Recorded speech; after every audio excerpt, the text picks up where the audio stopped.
It's mixed emotions because at the end of the season we were playing as well as anybody in the conference, and actually got a phone call from the coach that actually won the conference saying that coach, it's I don't know if it's going to do you any good now, but your team was the hottest team in the conference at the end of the year, and basically he said good for us because you don't get to go, and that's hopefully something that'll change, and it is in the it's on the table to talk about in this off season and has been for a while, but we do believe that something's going to change as far as more than 4 teams in the postseason.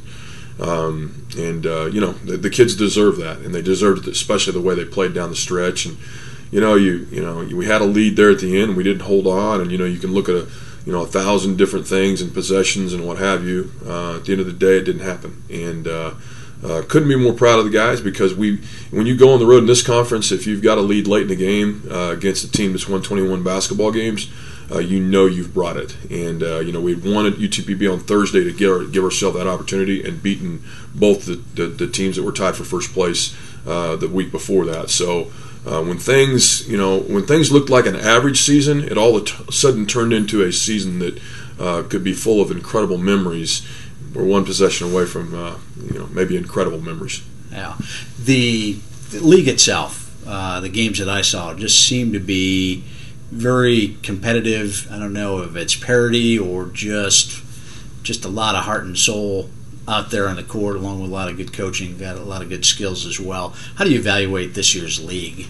I think the league this year was the league this year was better than any other year that since we've gone NCAA Division II. There was definitely more parity. We've added Rogers State and Lubbock Christian and Oklahoma Christian to the conference, all in which, even though they weren't postseason eligible this year, every time you play them, it still counts in the standings. So it all mattered. And I think they ended up Lubbock was like second or I can't remember now, but Rogers State was second. I think Lubbock was maybe fourth in the overall standings when it was all said and done. So a lot of parity in the conference, incredible coaching in the conference as you talked about, and some really nice basketball players in this conference. It's like I said, just gotten better every year, and this year was no different.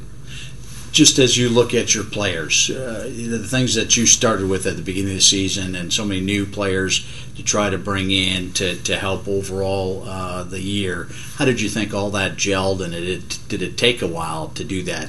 You were playing your best ball at the end of the season. Was that because of some of the things that you had to bring together and from a teaching standpoint? Well, I think it's a direct result of anytime you have more than 2 or 3 new players on a basketball team, it's just going to take time. Sometimes it's more than less, but this year, I made the statement early in the year that this team probably will play its best basketball after Christmas, and we really didn't play our best basketball immediately after Christmas, but we were really, really playing at a high level the last really 8 or 9 games. I think there was one game that was not a very high level. We didn't have the energy we needed on the road one game. Other than that, we were unfortunate. We had lost 3 one-possession games. And also won some games that probably on paper we weren't supposed to win. So you can never put a price on. Coaches always use the word chemistry, but I made this statement to my assistant coach yesterday. I've been a head coach for 28 years, and I can think of 2 other teams in my 28 years that actually came together and had the kind of chemistry that we all look for and search for at the end of the season, and this was one of those teams. So that in itself, I tell our guys, at the end of the day, you can look at the scoreboard all you want, but we know and we understand what we accomplished. Unfortunately, and we're going to be paid dividends when you don't go to the conference tournament, but that close, and we bring some really good basketball players back, and some great character young men, and truly these young men were phenomenal young men, not to mention pretty good basketball players. I was going to say, about the future, does it look bright in your eyes? It looks very bright. We bring back 3 starters, and then we have Kevin Bryant, who was pegged by the NCAA this year because of a year that he played in Germany. He's from Germany.